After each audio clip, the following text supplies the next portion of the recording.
Hello everyone, welcome to our YouTube channel the commerce show. और आज हम लोग बात करने वाले हैं 100 MCQs किस टॉपिक से रिलेटेड? जीएसटी यानी कि गुड्स एंड सर्विसेज टैक्स। ठीक है, जीएसटी से रिलेटेड जितने भी टॉपिक्स हैं जिनमें से क्वेश्चंस बन सकते हैं आपके आने वाले एग्जाम में, वो सभी के सभी ये 100 MCQs में हम लोग डिस्कस करेंगे। और हर 25 MCQs से पहले हम आप लोगों को बता देंगे कि कौन कौन से टॉपिक्स के अंडर में से आगे आने वाले 25 MCQs को हमने फ्रेम किया है। ठीक है, तो 4 पार्ट में रहेगी ये 25, 25, 25, 25 यानी कि टोटल 100। इन केस अगर वीडियो का ड्यूरेशन बहुत ज़्यादा होता है तो फिर हम लोग क्या करेंगे, हम लोग 50-50 में इस पूरी वीडियो को डिवाइड कर देंगे, यानी कि टोटल 2 वीडियो आएगी। ठीक है, फर्स्ट क्वेश्चन पर पहुंचने से पहले आप सभी लोगों से रिक्वेस्ट है कि आप लोग एक नोटबुक और एक पेन लेकर के बैठे, सो दैट जैसे जैसे मैं आप लोगों को चीज़ें समझाते जा रहा हूं वैसे वैसे आप अपने छोटे मोटे नोट्स भी बनाते रहें। ठीक है, चलिए स्टार्ट करते हैं हमारे पहले क्वेश्चन से। क्वेश्चन स्टार्ट करने से पहले मैं आपको बता देता हूं कि फर्स्ट 25 जो क्वेश्चंस होंगे, ठीक है, वो आपके किस किस टॉपिक से रिलेटेड होंगे? Concepts and types of indirect taxes, ठीक है, फिर उसके बाद introduction of GST in India, definition, supply, turnover, person, business वगैरह वगैरह, GSTN, GSTIN, e commerce, input tax credit, GST models यानी कि single GST, dual GST, types of GST और levy and collection of GST. ये सभी चीज़ें हम लोग डिस्कस करने वाले हैं एमसीक्यूज के फॉर्म में। ठीक है, आई होप कि आपको सभी चीज़ें समझ में आए। ठीक है, चलिए स्टार्ट करते हैं। पेन का कलर चेंज कर लेते हैं, ठीक है, रेड कर लेते हैं अब। ठीक है, question number 1, which of the following is an example of indirect tax? देखिए, जो इनकम टैक्स है वो आपका डायरेक्ट टैक्स होता है। कॉर्पोरेशन टैक्स यानी कि जो कंपनी टैक्स पे करती है वो भी आपका डायरेक्ट टैक्स होता है। वेल्थ टैक्स, इनफैक्ट ये भी आपका एक डायरेक्ट टैक्स ही होता है। तो ये जो आपका जीएसटी है, गुड्स एंड सर्विसेज टैक्स, ये आपका इनडायरेक्ट नेचर का टैक्स है। ठीक है, इनडायरेक्ट टैक्स का जो कंसेप्ट है जीएसटी के आने के बाद वो खत्म सा हो गया है। ठीक है, तो फर्स्ट क्वेश्चन का आंसर क्या हो जाएगा? Question option C. ठीक है, which tax is collected by an intermediary such as a retailer from the person who bears the ultimate economic burden of the tax? ऐसा कौन सा टैक्स है जो हम लोग डायरेक्ट मेन टैक्स कलेक्टर को नहीं प्रोवाइड करते हैं, वो हम लोग किसी ना किसी इंटरमीडियरी को पे करते हैं। समझ लीजिए हम लोगों ने कुछ परचेज किया तो हम लोग रिटेलर को पे कर रहे हैं उस प्रोडक्ट का price along with its tax. ठीक है, तो ये आपका हो जाएगा इसका क्या सही आंसर? इनडायरेक्ट टैक्स, जिसमें हम लोग टैक्स डायरेक्टली नहीं पे करते हैं, हम लोग रिटेलर को पे करेंगे, रिटेलर होलसेलर को पे करेगा और होलसेलर फिर आपके गवर्नमेंट को पे करेगा। ठीक है, तो सेकंड क्वेश्चन का हो गया answer B. Before the 101st amendment, which of the following taxes was imposed by the state government? अब 101st amendment क्या होता है? वो आपका जीएसटी के इंट्रोडक्शन से ही ये अमेंडमेंट लाया गया था। ठीक है, तो जीएसटी के इंट्रोडक्शन से पहले कौन सा ऐसा टैक्स है जो कि स्टेट गवर्नमेंट इंपोज करती थी? वो है आपका वैल्यू एडेड टैक्स यानी कि वीएटी। आपको ध्यान रखना पड़ेगा, VAT will be the right answer for question number 3 यानी कि C option. After the 101st amendment, which government is responsible for the imposition of GST on the supply of goods and services? 101st amendment के बाद कौन सी government responsible है आपके GST को impose करने के लिए? सेंट्रल गवर्नमेंट है? जी हाँ। स्टेट गवर्नमेंट है? जी हाँ। लोकल गवर्नमेंट है? जी नहीं। तो सेंट्रल और स्टेट गवर्नमेंट ही दोनों आपका ये करेक्ट आंसर हो जाएगा। तो 4 का क्या हो जाएगा? C. GST in India was introduced on, GST कब इंट्रोड्यूस हुआ होगा? ये तो आप सभी लोगों को पता होगा, 1 जुलाई 2017। ये याद रख लीजिए, 1 जुलाई 2017 को जीएसटी इंट्रोड्यूस हुआ था इंडिया में।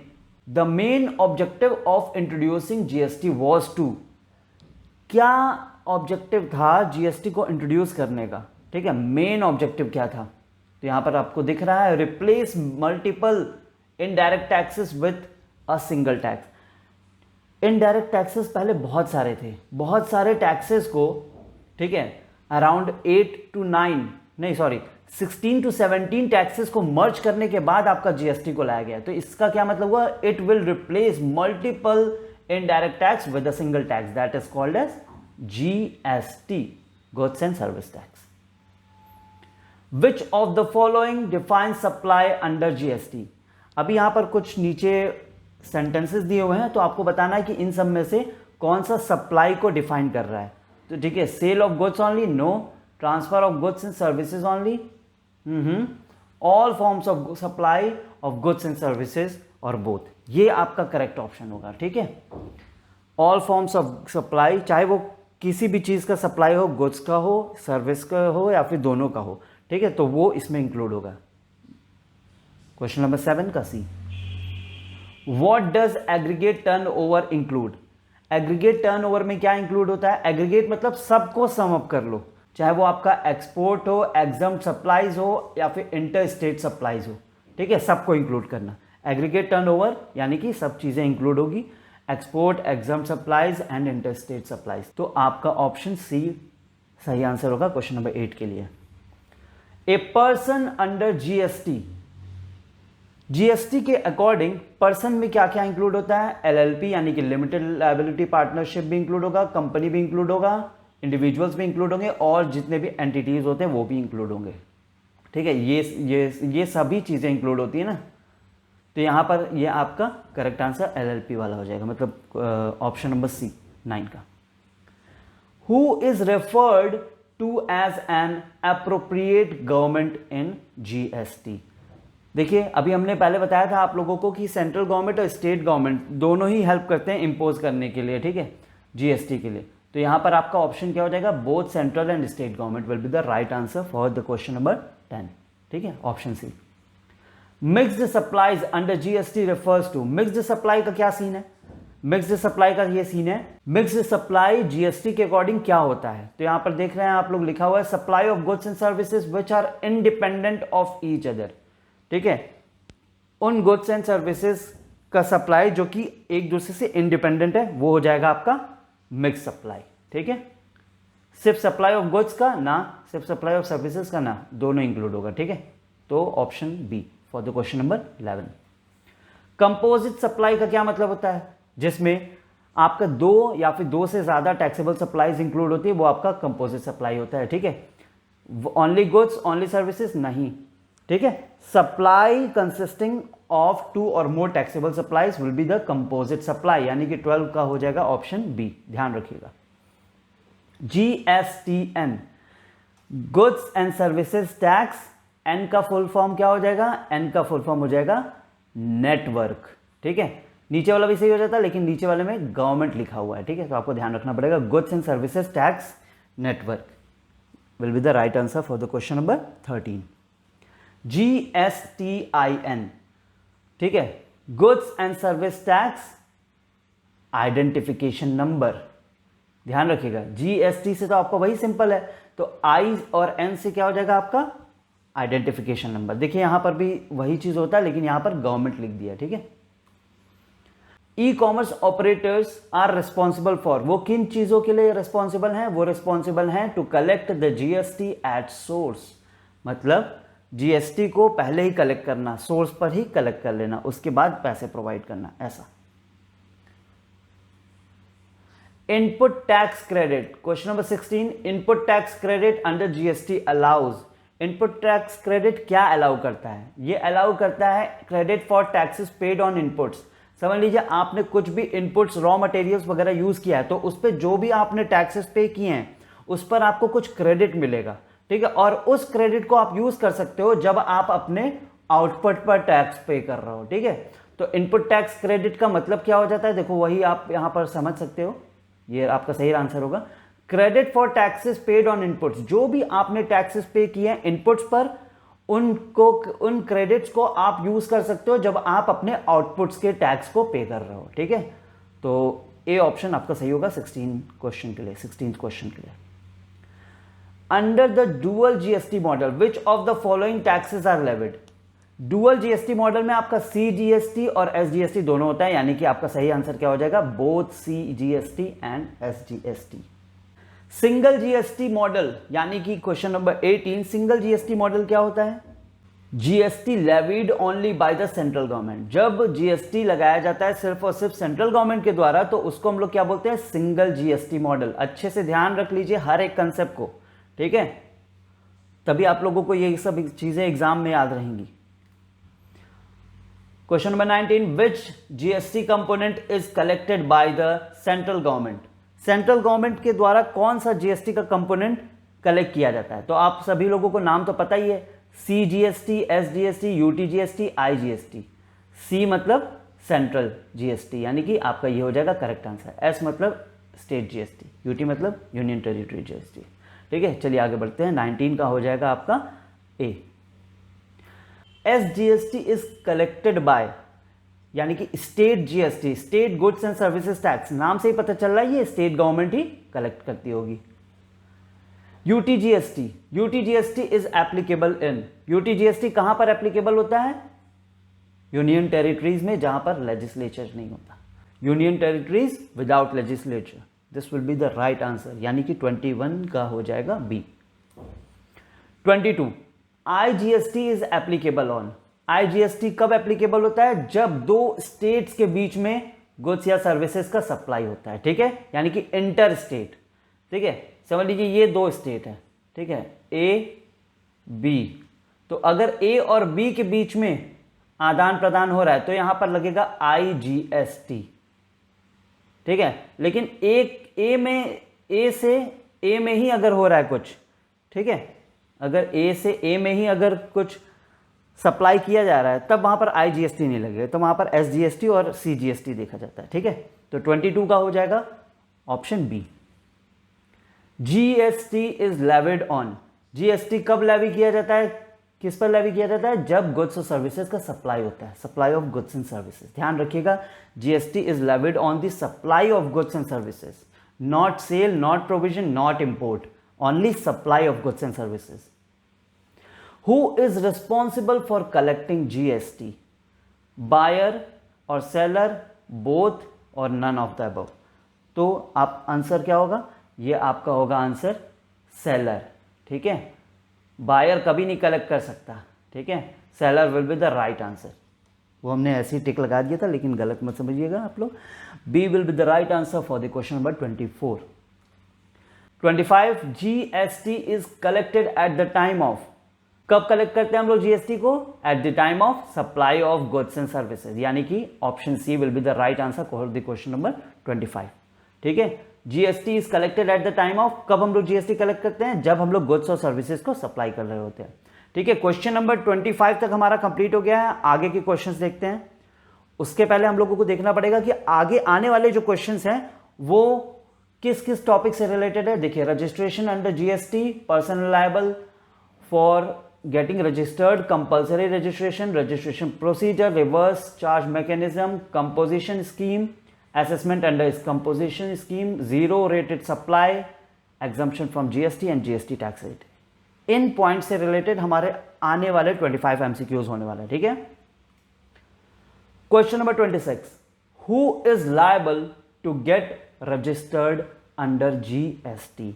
कौन लायबल है जीएसटी में रजिस्टर होने के लिए? ठीक है, तो इसका सीधा सीधा आंसर है any person whose aggregate turnover exceeds 20 lakhs and 10 lakhs for some special category states.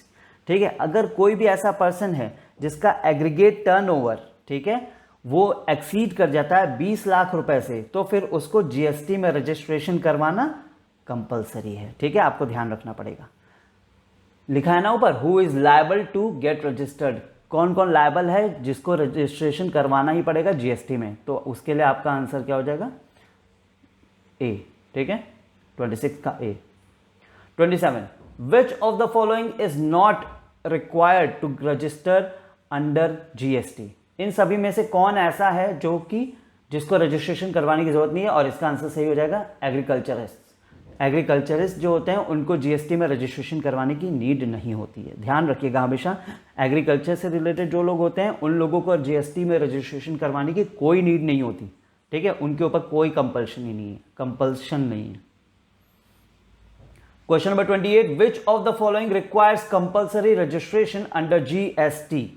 ऐसे कौन से लोग हैं जिन लोगों को रजिस्ट्रेशन करवाना बहुत ही ज्यादा कंपल्सरी है? तो ऐसे जो भी लोग जो कि इंटर स्टेट सप्लाई कर रहे हैं, ठीक है, इंटर स्टेट, जैसे मान लीजिए आप यूपी से एमपी में, अगर इन दो स्टेट्स के बीच में अगर कोई सप्लाई कर रहा है, ठीक है, टैक्सेबल सप्लाई कर रहा है तो फिर उनको जीएसटी में रजिस्ट्रेशन करवाना ही पड़ेगा, ठीक है, ध्यान रखिएगा।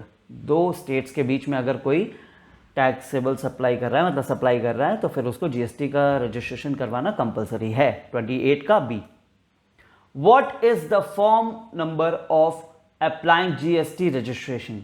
अगर आपको जीएसटी रजिस्ट्रेशन के लिए अप्लाई करना है तो उसके लिए फॉर्म नंबर क्या होगा? नॉर्मल सी बात है, आपका फॉर्म नंबर 1 यानी कि जीएसटी REG 01, ध्यान रखिएगा, जीएसटी REG 01 ये आपका किस लिए होता है? ये आपका अप्लाई करने के लिए होता है, जीएसटी रजिस्ट्रेशन के लिए, ठीक है। Question number 30, how long does it usually take to receive GST registration after application. तो इसका सही आंसर हो जाएगा 3 वर्किंग डेज, ठीक है। मतलब कि कितना टाइम लगेगा आपके एप्लीकेशन प्रोवाइड करने के बाद आपको जीएसटी रजिस्ट्रेशन रिसीव हो जाए, ठीक है। तो 3 वर्किंग डेज लगेंगे, ठीक। क्वेश्चन नंबर 30 का A, under the reverse charge mechanism who is liable to pay GST. Reverse charge mechanism के तहत कौन लायबल है जीएसटी पे करने के लिए? तो यहां पर आंसर हो जाएगा आपका रेसिपिएंट। ध्यान रखिएगा, रेसिपिएंट आपका लायबल हो जाएगा जीएसटी पे करने के लिए, ठीक है, रिवर्स चार्ज मैकेनिज्म में। Question number 32, which of the following transaction is covered under reverse charge mechanism. कौन से ट्रांजैक्शंस हैं जो कि कवर होते हैं रिवर्स चार्ज मैकेनिज्म में?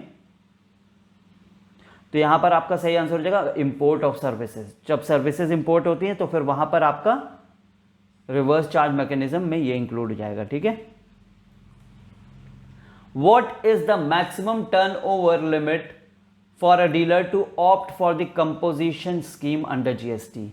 अगर कोई डीलर जीएसटी के अंडर में कंपोजिशन स्कीम को अवेल करना चाहता है तो उसकी टर्नओवर की लिमिट क्या होनी चाहिए? तो यहां पर जो टर्नओवर की लिमिट है वो होगी आपके 1.5 करोड़। ध्यान से फिर से क्वेश्चन पढ़ दे रहे हैं। अगर कोई डीलर है, ठीक है, जिसको कंपोजिशन स्कीम यानी कि जीएसटी के अंडर में कंपोजिशन स्कीम को ऑप्ट करना है, ठीक है, तो उसके लिए मैक्सिमम टर्नओवर की लिमिट क्या सेट की गई है? वो की गई है 1.5 करोड़ की, यानी कि 1.5 CR। Question number 34, who can not opt for the composition scheme under GST. ऐसा कौन है जो कि कंपोजिशन स्कीम को ऑप्ट नहीं कर सकता जीएसटी के अंडर में? तो इसका सही आंसर हो जाएगा आपका सर्विस प्रोवाइडर्स, ठीक है, यानी कि other than restaurant services. Restaurant services वाले कंपोजिशन स्कीम को ऑप्ट कर सकते हैं, लेकिन उसके अलावा जितने भी सर्विस प्रोवाइडर्स हैं वो ऑप्ट नहीं कर सकते कंपोजिशन स्कीम को, ठीक है। How often does a composition scheme dealer need to file returns. Composition scheme का अगर कोई डीलर है, ठीक है, तो उसको रिटर्न कब कब फाइल करनी पड़ेगी? तो उसको क्वार्टरली फाइल करनी पड़ेगी रिटर्न को, ठीक है, ध्यान रखिएगा। कंपोजिशन स्कीम का जो डीलर होता है उसको क्वार्टरली प्रोवाइड करना पड़ेगा, रिटर्न फाइल करना पड़ेगा। What is the tax rate under the composition scheme for manufacturers? Manufacturers के लिए क्या है टैक्स रेट कंपोजिशन स्कीम्स के अंडर में, ठीक है। तो यहां आपका सही आंसर हो जाएगा 1%। ध्यान रखिएगा, मैन्युफैक्चरर्स के लिए टैक्स रेट क्या है कंपोजिशन स्कीम के अंडर में? 1%, ठीक। 37, zero rated supplies include. Zero rated supplies में क्या इंक्लूड होता है? एक्सपोर्ट ऑफ गुड्स और सर्विसेज। ध्यान रखिएगा, जीरो रेटेड सप्लाईज में क्या इंक्लूड होता है? एक्सपोर्ट ऑफ गुड्स और सर्विसेज। 37 का C. Question number 38, which of the following is a zero rated supply under GST. इन सभी ऑप्शंस में से कौन सा जीरो रेटेड सप्लाई में इंक्लूड होगा, ठीक है, कौन सा जीरो रेटेड सप्लाई है? वो आपका हो जाएगा एक्सपोर्ट ऑफ सॉफ्टवेयर सर्विसेज। अभी लास्ट क्वेश्चन में हम लोगों ने देखा था ना, export of goods and services will be included in zero rated supply. तो यहां पर एक्सपोर्ट से रिलेटेड सिर्फ एक ही ऑप्शन है, इसलिए वो हमारा करेक्ट आंसर हो जाएगा, यानी कि 38 का B. Which of the following is exempt from GST. GST से कौन कौन सा एग्जम्प्ट है? एजुकेशनल सर्विसेज, जी हां। अल्कोहलिक लिकर, जी हां। पेट्रोलियम प्रोडक्ट्स, जी हां। यानी कि ऑल ऑफ द अबव, ये सभी चीजों पर जीएसटी नहीं लगता है, यानी कि एग्जम्प्ट होता है। Question number 40, which of the following services is exempt under GST. इन सभी ऑप्शंस में से कौन सा जीएसटी में एग्जम्प्ट है, ठीक है, इन सभी में से कौन सी ऐसी सर्विस है जो कि जीएसटी में इंक्लूड नहीं होती है, वो है आपका health care services by a clinical establishment. ठीक है, क्वेश्चन नंबर 40 का ए। 41st question, the standard GST for most goods and services is 18%। Maximum goods and services पर 18% ही इंपोज किया जाता है। Which GST rate is applicable for essential items like basic food products? Basic food products पर कितना percent GST लगता है? 0%। ध्यान रखिएगा, बेसिक फूड प्रोडक्ट्स पर कितना परसेंट जीएसटी लगता है? 0%। 43. Which form is used for the cancellation of GST registration? कौन सा फॉर्म यूज किया जाता है जब आपका जीएसटी रजिस्ट्रेशन को कैंसिल करना हो? ठीक है, तो इसके लिए जो कैंसिलेशन के लिए जो आपका जीएसटी रजिस्ट्रेशन फॉर्म है वो है फॉर्म 16, यानी कि जीएसटी REG 16। ये आपका सही आंसर होगा। ठीक है, ध्यान रखिएगा, जीएसटी रजिस्ट्रेशन को कैंसिल करना है तो 16 होगा। Question number 44, which of the following is not considered as an outward supply under GST? ठीक है, तो आउटवर्ड, ठीक है, मतलब आप बाहर भेज रहे हो तो return by the goods, return of goods by the customer, ये तो हमारे पास ही वापस आ रहा है ना, तो ये आपका एक्सक्लूड हो जाएगा, ये कंसिडर नहीं किया जाएगा। बोला है ना नॉट कंसिडर, यानी कि ऑड वन को आउट करना है, तो ये आपका सही आंसर हो जाएगा। क्वेश्चन नंबर 44 का option D will be the right answer. 44 का D. What is the maximum time period allowed for availing input tax credit under GST? अगर आप चाहते हो आईटीसी को क्लेम करना, ठीक है, अवेल करना जीएसटी के अंडर में, तो आपके पास मैक्सिमम कितना टाइम है? तो इसमें जो आपका सही आंसर होगा वो होगा 1 साल। कब से? इनवॉइस के डेट से। 1 year from the date of invoice will be the right answer for the question number 45। 46, which of the following forms is used for filing annual returns under GST? कौन सा फॉर्म यूज किया जाता है जब आपको annual return GST में fill करना हो? तो इसके लिए आपका जो सही आंसर है वो हो जाएगा GSTR 9। ठीक है, GST रिटर्न 9। ये बात ध्यान रखना पड़ेगा, जब आपको एनुअल रिटर्न फाइल करना होगा तो आपको कौन सा फॉर्म यूज करना है? GSTR 9। Question number 47, what is the penalty for not registering under GST when required to do so? मान लीजिए आप ऐसी कैटेगरी में फॉल करते हो जहां पर आपको जीएसटी का रजिस्ट्रेशन करवाना कंपलसरी है और आप नहीं करवाते हो रजिस्ट्रेशन, तो आपके ऊपर क्या पेनाल्टीज आ सकती हैं? ये होगा सही आंसर आपका 10,000 वाला, ₹10,000 और the amount of tax evaded, जितना आप टैक्स की चोरी की हो, विच एवर इज हायर। अगर आपने 11,000 टैक्स की चोरी किया है तो आपके ऊपर 11,000 लगेगा, और अगर आपने 9,000 टैक्स की चोरी किया है तो आपके ऊपर 10,000 लगेगा। मतलब मिनिमम आपका 10,000 है और मैक्सिमम वो आपके ऊपर है। ठीक है, तो क्वेश्चन नंबर 47 का option A. Which of the following documents is not required for registration, GST registration? 48 question ये बोलता है कि जीएसटी रजिस्ट्रेशन में आपको कौन कौन सा डॉक्यूमेंट नहीं चाहिए होता? पैन कार्ड चाहिए होता है, एड्रेस प्रूफ भी चाहिए होता है, बैंक स्टेटमेंट भी चाहिए होता है, बर्थ सर्टिफिकेट? जी नहीं, बर्थ सर्टिफिकेट की नीड नहीं है, यानी कि हम लोग को ऑड वन आउट करना था, यानी कि आपका सही आंसर हो जाएगा बर्थ सर्टिफिकेट। ठीक है, question number 49, under which section of the CGST act is the composition scheme covered? ठीक है, CGST एक्ट के कौन से सेक्शन में कंपोजिशन स्कीम को कवर किया गया है? तो इसका सही आंसर होगा आपका सेक्शन 10। ठीक है, ध्यान रखिएगा, 49 का होगा बी, यानी कि सेक्शन 10। सेक्शन 10 में क्या कवर हुआ है? आपका कंपोजिशन स्कीम। ठीक है, सेक्शन 10 में कंपोजिशन स्कीम को कवर किया गया है।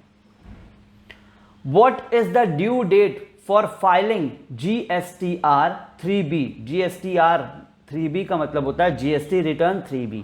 ठीक है, तो ये आपका क्या हो जाएगा इसका सही answer? 20th of the next month. हमेशा नेक्स्ट मंथ जो होता है हमारा 20th, वो हमारा होता है due date GST return file करने के लिए। ठीक है, तो अब हम लोगों ने क्लियर कर लिए अपने 50 क्वेश्चंस। आई होप कि आप सभी लोगों को ये सारे के सारे 50 क्वेश्चन समझ में आए हो। नेक्स्ट 50 क्वेश्चंस हम लोग कवर करेंगे सेकंड वीडियो में। ठीक है, थैंक यू सो मच।